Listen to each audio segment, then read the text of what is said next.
How does the eugenics movement relate to the abortion movement today? Welcome to Pro-Life Thinking, a podcast that trains you how to defend the pro-life position effectively and persuasively. I'm your host, Clinton Wilcox. My guest today is Bess Blackburn. Bess Blackburn is a history graduate student at Liberty University. Prior to entering graduate studies, Blackburn earned a BS in documentary filmmaking, a BA in classical studies, and a minor in Koine Greek at Liberty. Her work focuses on the intersection of policy and academia, with a focus on natural law, liberty of conscience, and human flourishing. Bess, welcome to the show. Thank you, Clinton. It's an honor to be here. We're glad to have you here as well. Now, this episode will have the audio extracted and will make its way onto our audio-only podcast. But if you're watching the broadcast on YouTube live, and we'll be engaging in the live chat, I'll post relevant comments and questions for my guest on the video screen. Now, I've already explained this to Bess before we went live, but for my listeners here, also, I recently moved from California to New Mexico. So I'm actually broadcasting from my new place right now. At the moment, I'm still kind of working on getting everything squared away, unpacked and everything. So hopefully I'll be able to, the recordings and everything will go smoothly. This will be my first actual recording from my new place here in Las Cruces, New Mexico. So so far it looks like everything's going great. The Wi-Fi here is actually pretty strong, so I'm pretty confident about it, and we'll just see how it goes. And so Bess has the dubious distinction of being my first guest interviewed from my new place in Las Cruces. Okay, so I've invited Bess on the program to discuss an article that she recently published. Her paper is called Cited at Nuremberg, the American Eugenics Movement, Its Influence Abroad, the Buck v. Bell Decision, and the Subsequent Bioethical Implications of the Holocaust, published in Bound Away, the Liberty Journal of History.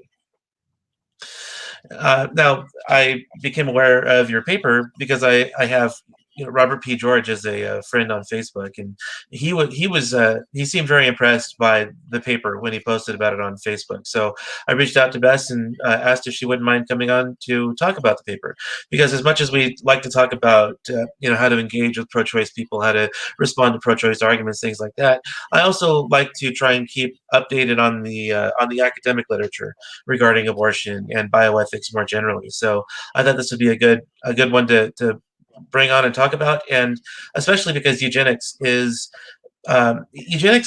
to a lot of people is sort of a dirty word today, but there's still a lot of eugenics that goes on today that a lot of people just really aren't aware of. And so I was actually surprised to learn that the eugenics movement actually has a history in America. I mean, I knew there was some of that going on. Obviously we used to own slaves here in America, and of course you have the Tuskegee experiments and things like that. But it actually goes a lot deeper than I had first realized. So this is all news to me, and I'm looking forward to learning more about what you've been doing some research on. So the first question that I like to ask all of my guests is just kind of an icebreaker question. Why are so I'm assuming that you're pro-life. I don't know, didn't find out specifically, but considering the topic of the paper and that your instructors, you specialize in natural law, that kind of thing.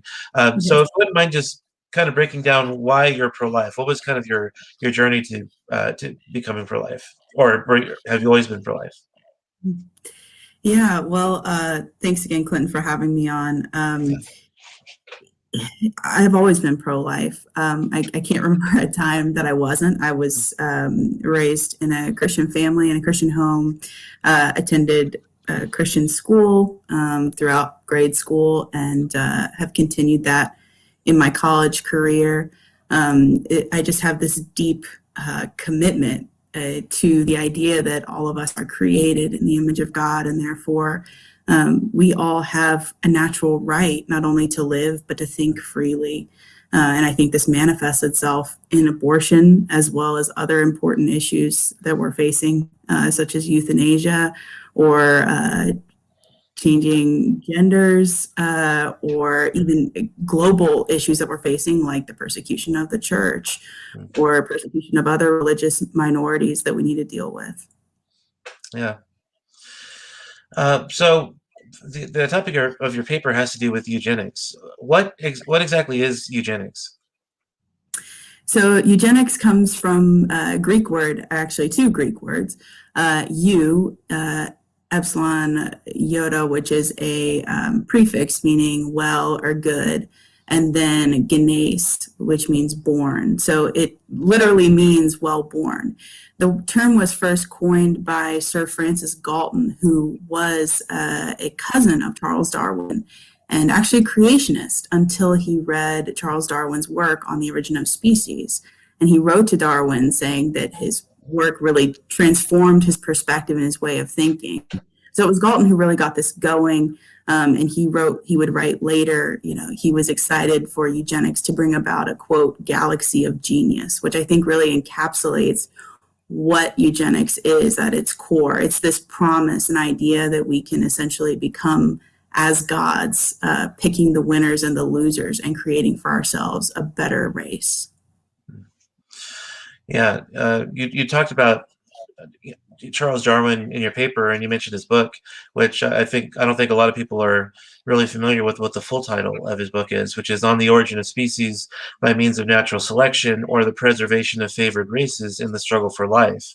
The eugenic ideas that would be spawned from Darwin's work on natural selection, are these ideas that Darwin would have endorsed himself, or were these just kind of ideas that were spawned from what he wrote about?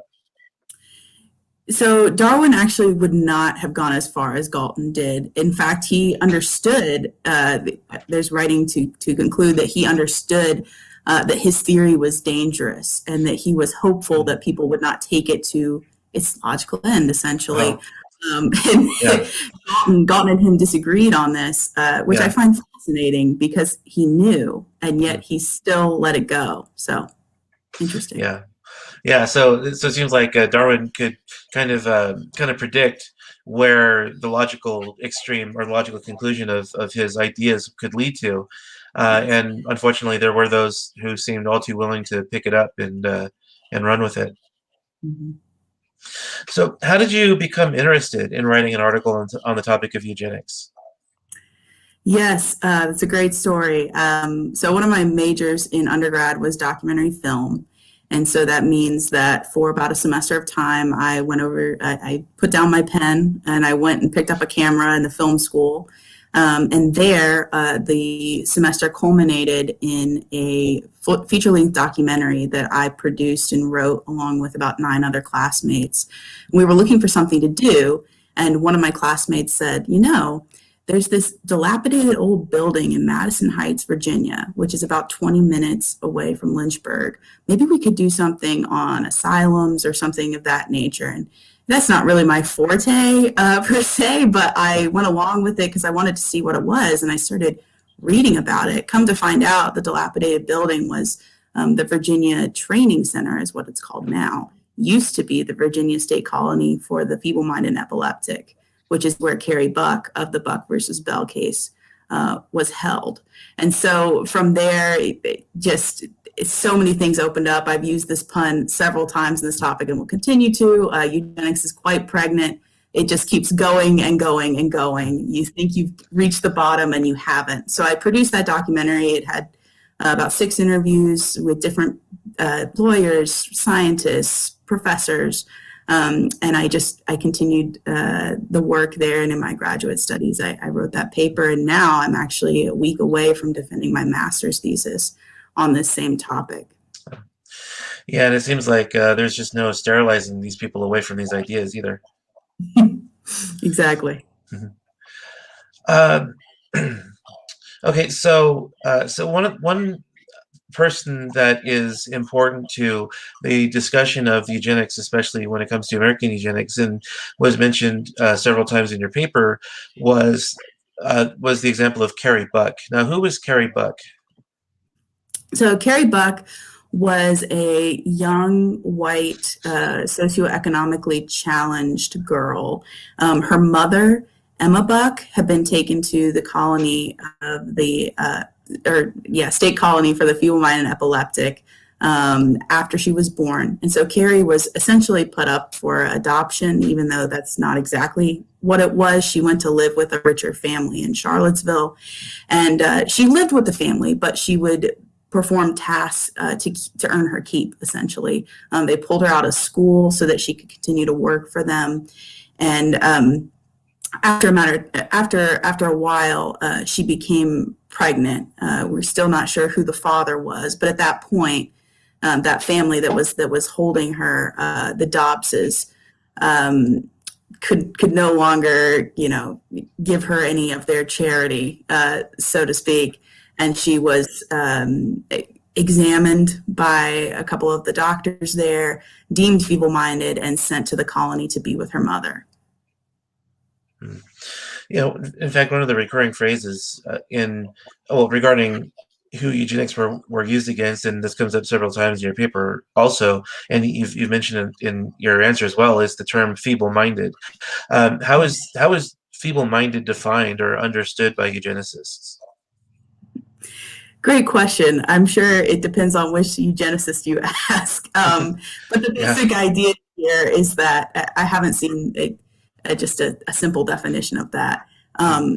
But the idea is that they are lesser in some capacity, whether that's physically. Here, early on in the eugenics movement, it's more mentally and even to a point morally. So Carrie was seen as this simple girl, for lack of a better term. There was nothing, she had no mental disability. It was just, she was simple from these reports.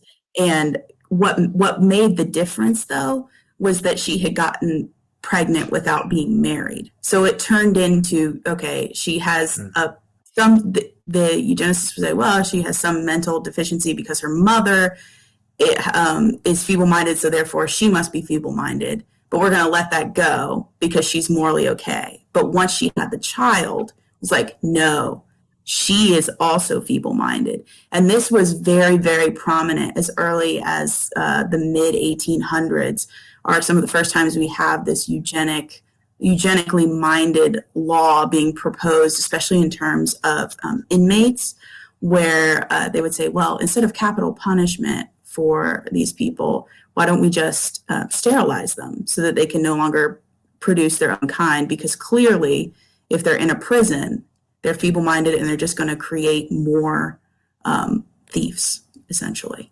So it's both. The feeble-minded term includes both a mental and a moral capacity, and then later, as we'll see, and the paper goes into this, it does include a racial component as well. Yeah, no, you mentioned in your paper that that Carrie, or it might have been her mother, one of them were pulled out of school so that she could work at the house and work at the houses of other people. Would that have contributed to her being seen as feeble-minded? Because it seems a lack of education would stunt her intellectual growth. So it might not have even been that she had an intellectual deficiency. It's just she wasn't educated and allowed to progress intellectually. What would Yeah, that's sorry. the case. Actually, too, with her report cards, there's no evidence that she was mentally different or incapable of completing the tasks at hand. Hmm. So basically, feeble-minded just amounts to whomever the specific eugenicist thinks is unworthy of reproducing. That would be someone uh, that they could defend their forced sterilization by just proclaiming them feeble-minded, and that's kind of the end of it. Yes, and they would have these different tests. I mean, they made up quite. It's very newspeak. It's very Orwellian as far as like a level, a grade that they would be assigned of moron. Like, what level Mm. of moron are Yeah. you? How feeble-minded are you on a range? Who else in your family is feeble-minded or not? So yes, it was a whole system that they made up.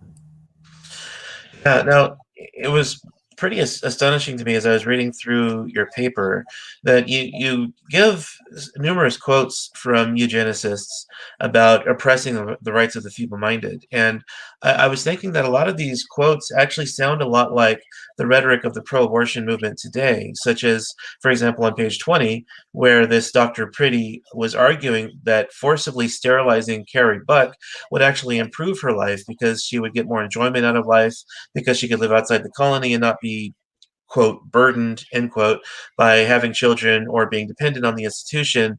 But if you just replace forcible sterilization with killing a woman's unborn child and make the same case, you basically have the same rationale as to why women ought to be allowed to abort their unborn children today.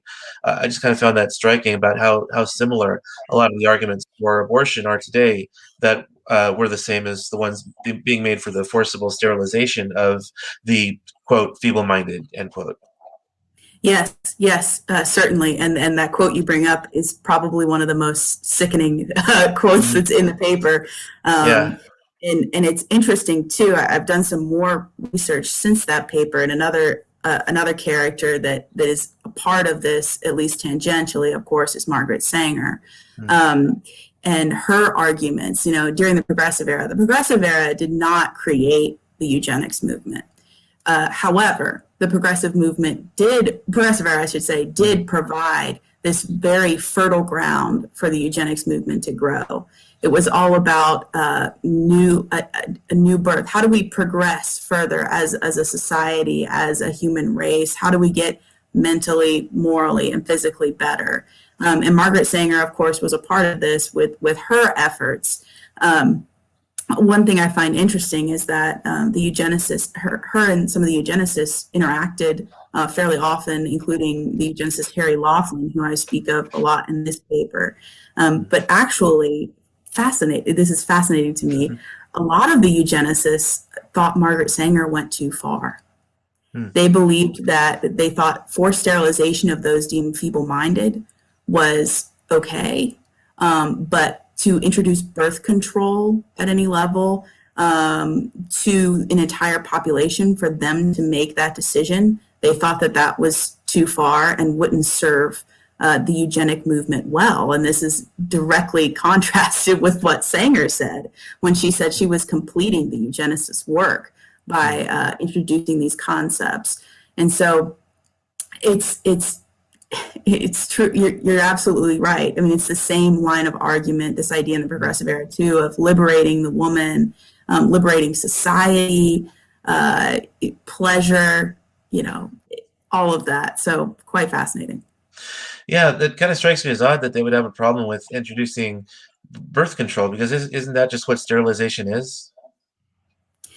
Yes, yes, it is. So Um, it's like, yeah, it's like what's the issue here? You want to forcibly sterilize the feeble-minded, and she wants to introduce birth control to keep her, who she considers to be undesirable from reproducing.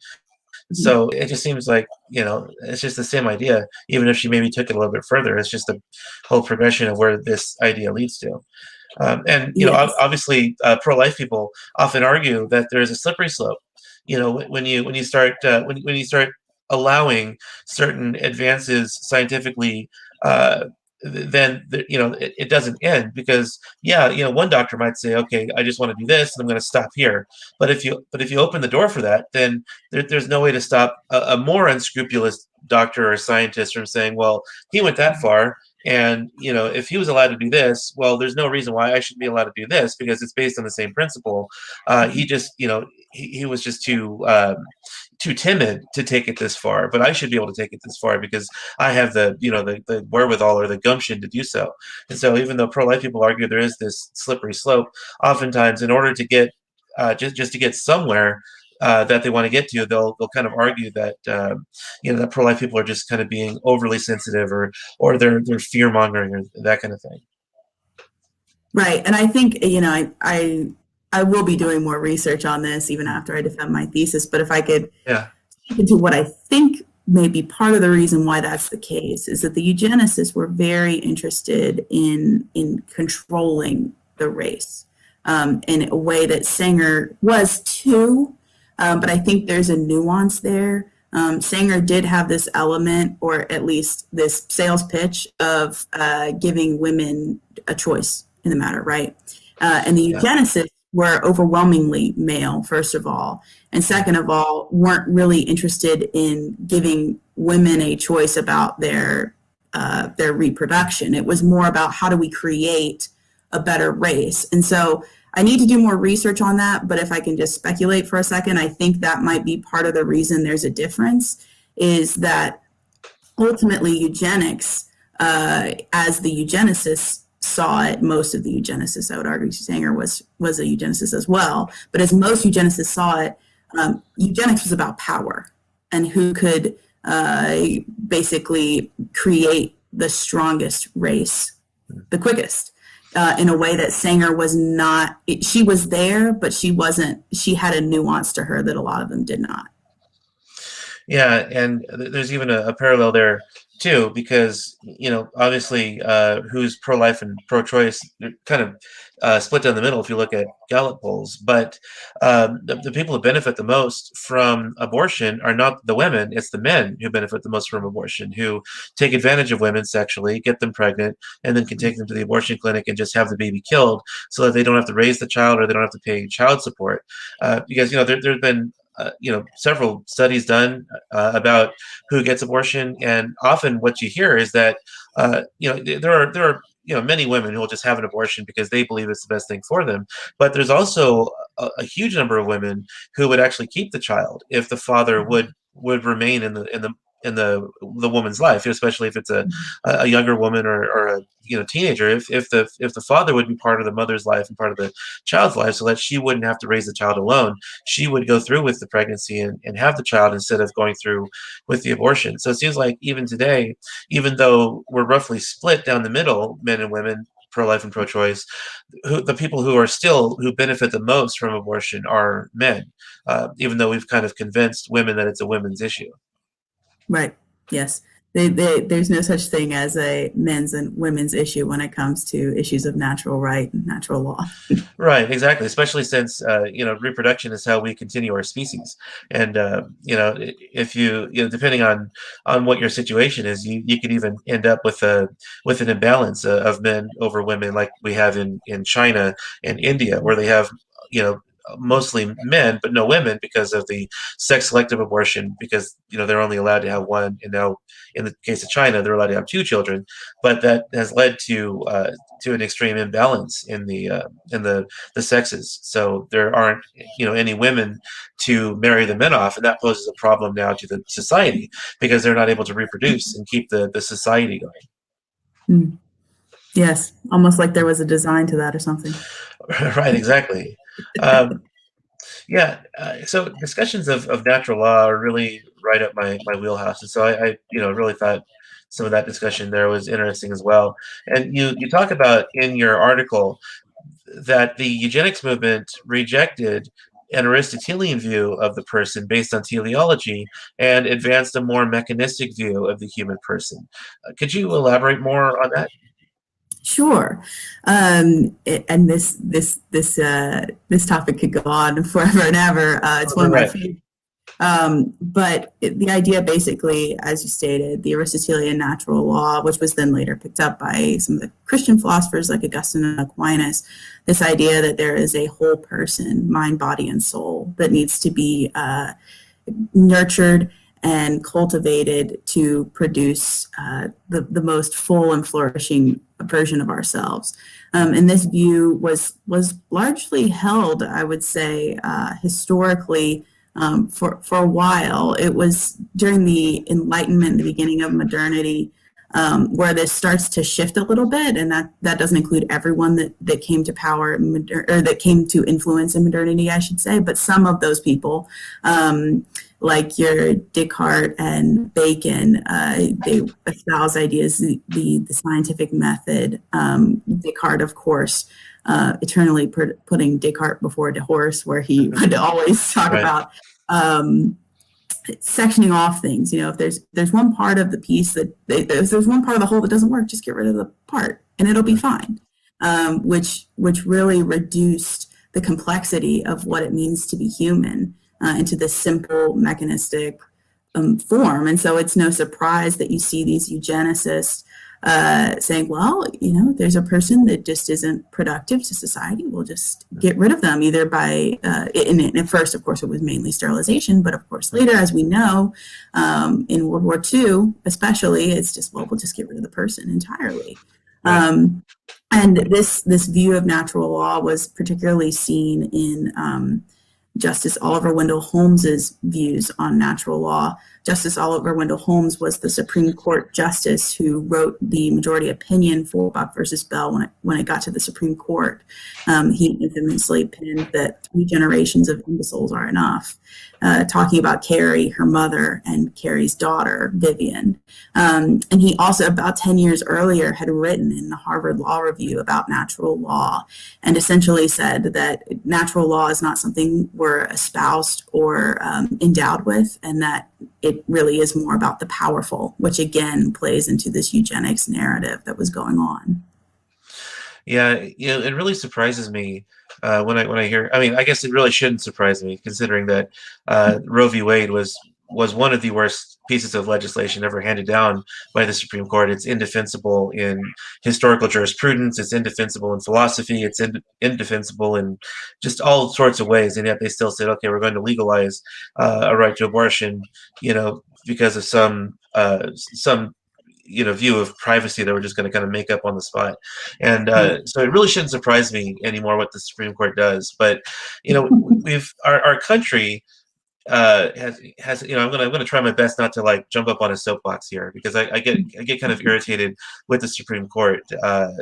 Usually, certain justices accepted. I mean, Justice Clarence Thomas, he's awesome. Yes. I love him, and reading his views. And Neil Gorsuch has actually done quite a bit of writing on things like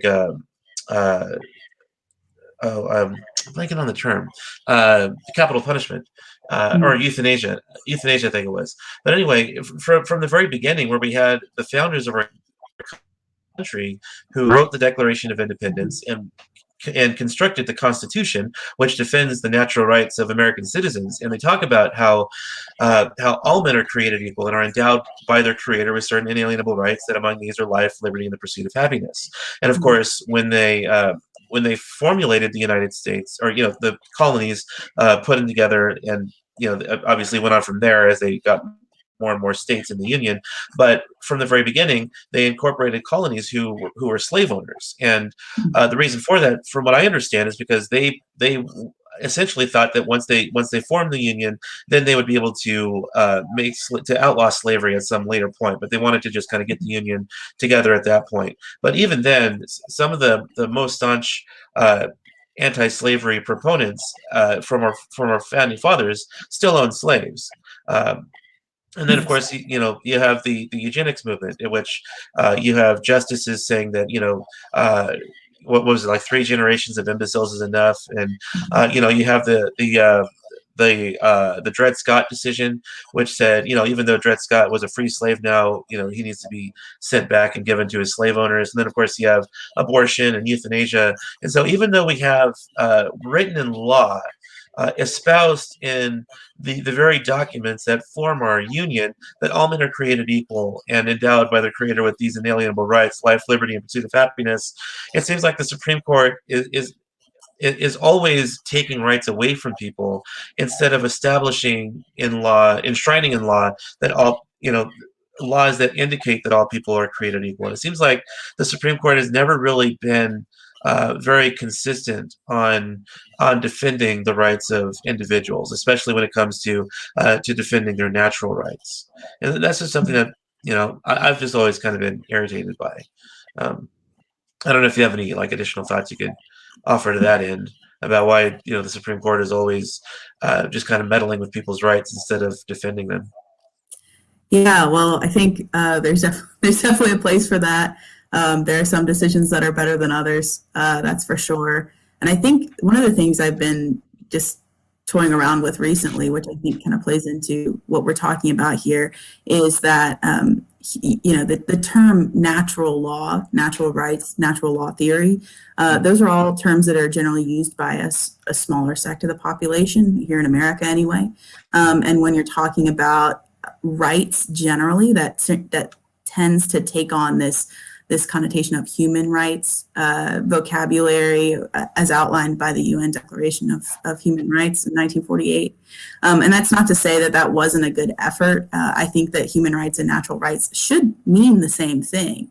And yet it's interesting to me, in reading that document, talks about the global community essentially having faith in human rights, which unfortunately is not enough. If we're going to protect the rights of the individual, then we have to have faith in something higher than ourselves. We can't collectively have a faith in our collective human rights and expect that we're going to protect ourselves individually. It's just not going to happen, either here in America or on a global scale. And I think that's one of the major concerns that I see, and one of the ways I think to get at your point is what's happening. It's seen as more of this. We all need to protect all of our rights instead of, we are endowed specifically, each one of us, with certain unalienable rights given to us by our Creator. There's a difference there. Yeah, and I often hear Christians saying, which I agree with. It's true that we can't look to government to save us, and so while we have movements that are fighting for the rights of individual, fighting for the rights of the unborn, fighting for the rights of the terminally ill not to be euthanized, especially against their will. We can't necessarily just rely on the government to protect those people, but all of us who, obviously non-Christians have this obligation too, because we all have the obligation as human beings to respect each other's rights and to stand up for those being oppressed. But especially as Christians, if we all believe in God and believe that certain passages in Scripture are true, that we're to speak up for those without a voice and to stand up for those who are having their rights oppressed and taken away.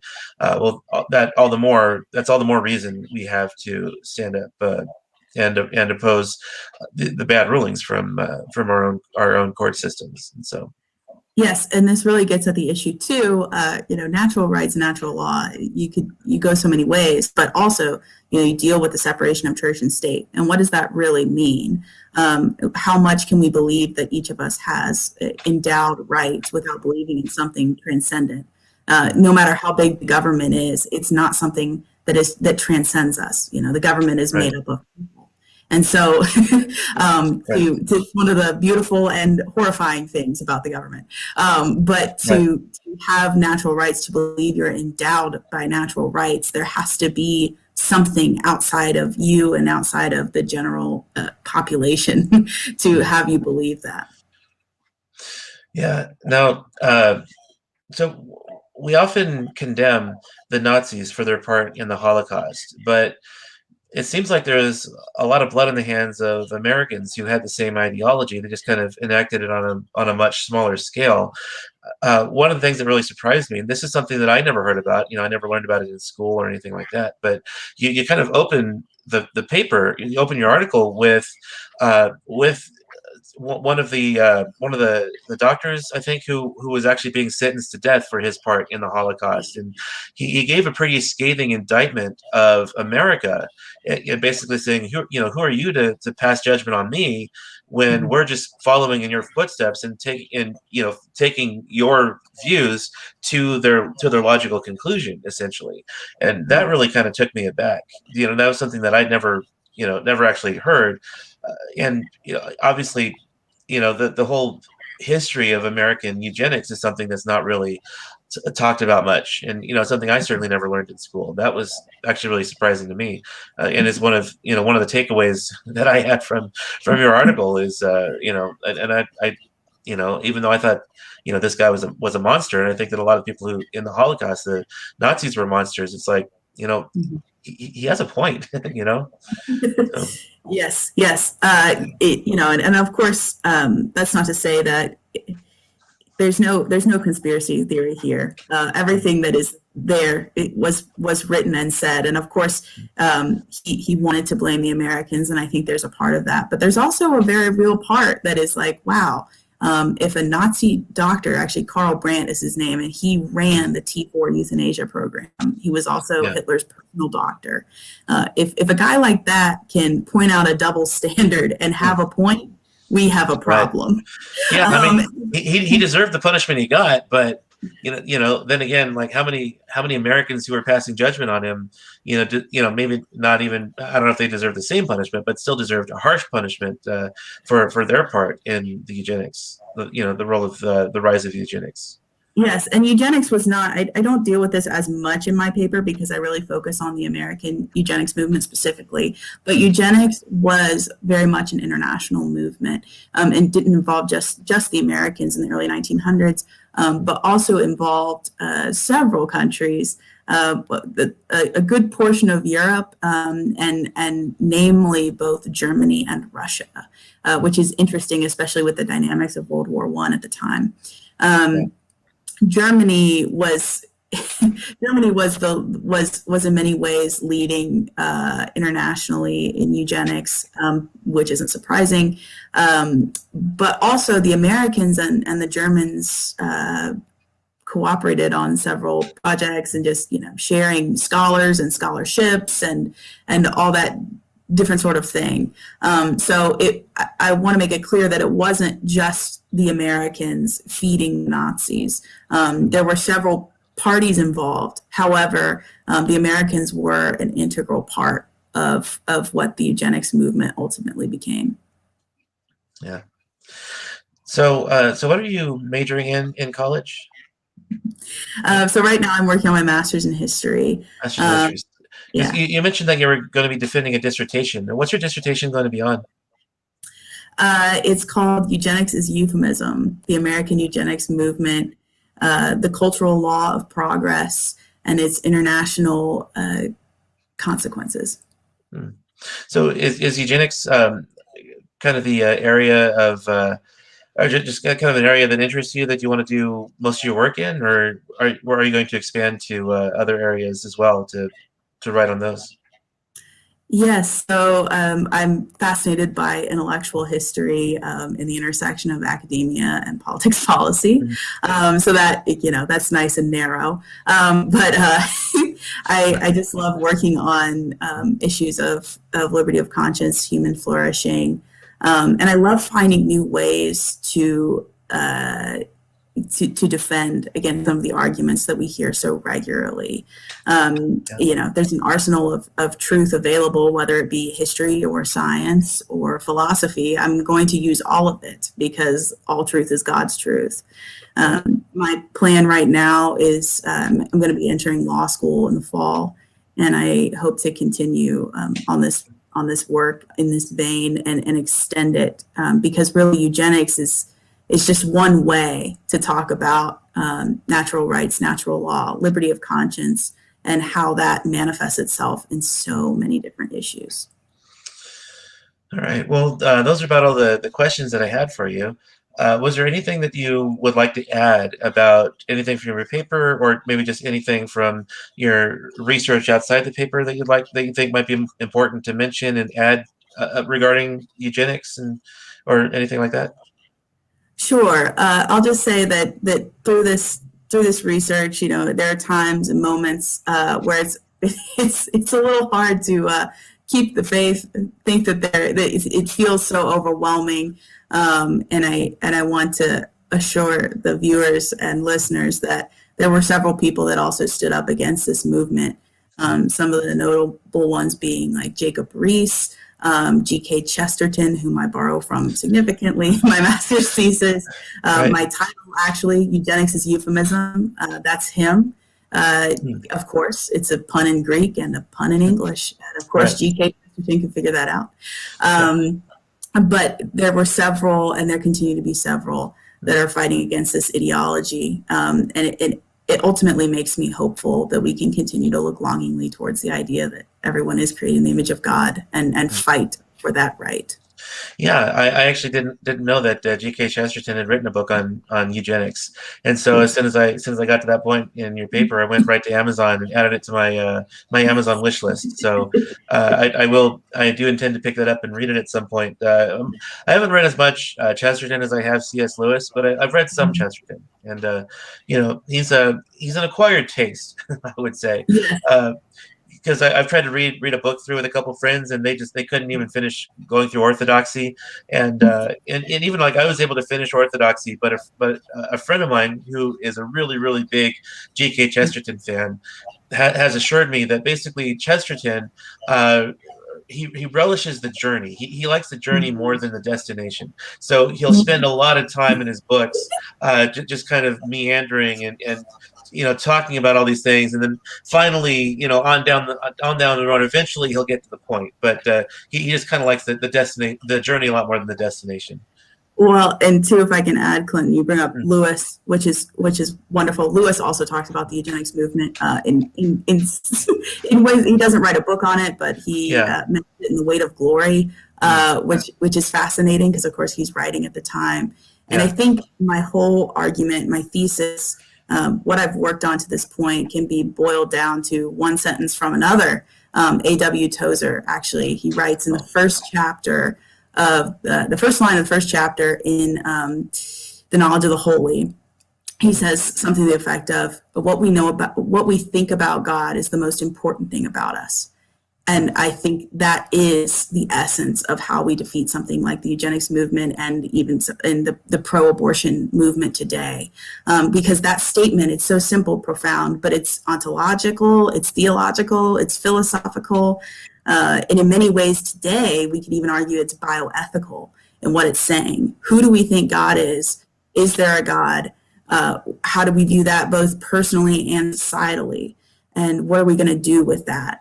And that's really at the heart of the eugenics and now abortion issue. Right. Yeah. Well, that's sort of pretty much coming up to the end of our time here. I just want to thank you for coming back on, Bess, and I really appreciate the article that you wrote, and I wish you all the best of luck in your future endeavors, especially as you continue studying and writing on eugenics and any other topics. Where can people find you online? So I am on Twitter. Bess Blackburn 17 is my username. And I have Facebook and LinkedIn and would love to connect. Great. And if anyone would like to read the paper that you wrote, how could they get access to that? So just go to the Liberty University Journal of History, which is called Bound Away. Just a quick Google search, and the most recent edition, I believe it's volume 4, issue 1. My paper is the first listed there. And you got their permission to come on and talk about your paper here, correct? Yes. Yeah, so special thanks to them for letting you come on and talk about the paper that you wrote as well. Yeah, so okay, so if you just kind of hang tight for a moment, we'll be able to say our official goodbyes after I end the broadcast. But so yeah, once again, thank you, Bess, for joining us. If you appreciated the content of this interview and you would like to stay up to date on the other interviews that we do going forward, I don't have anyone scheduled at the moment, but I have a lot of ideas for people that I want to bring on and talk about their work. On top of just talking about other things, and I have some other future videos planned for like shorter training videos too. So if you want to make sure you don't miss any of those, hit the subscribe button, hit the notification bell, and if you appreciated this interview, hit the thumbs up as well, because that feeds the YouTube algorithm. And also, we have a Patreon, which you can find on the notes section underneath the YouTube video here. If this podcast will always remain free. We never want to put any of the information here behind a paywall. We feel that the information is too important for that. But if you're able to give and you would like to not only help the podcast remain free, but also help the podcast become the best that it possibly can be, you can find our Patreon at, I believe it's patreon.com/prolifethinking. You can find it in the notes section below. And we have a lot of great perks for people who do want to become monthly financial supporters. You can also go to the Life Training Institute website at prolifetraining.com and donate to me there. Make sure to put my name in the notes section so they know to put your donation in my account. And the benefit of donating through LTI is that your donations would be tax deductible. So a lot of great ways you can give. And the first $100 a month that we're trying to reach for will help pay for the for the fees on hosting the podcast on Blog Talk Radio, and also to pay for the paid version of StreamYard to get all the bells and whistles to improve the quality of the broadcast. So if you are able, please, we'd love to have you become financial supporters of our podcast.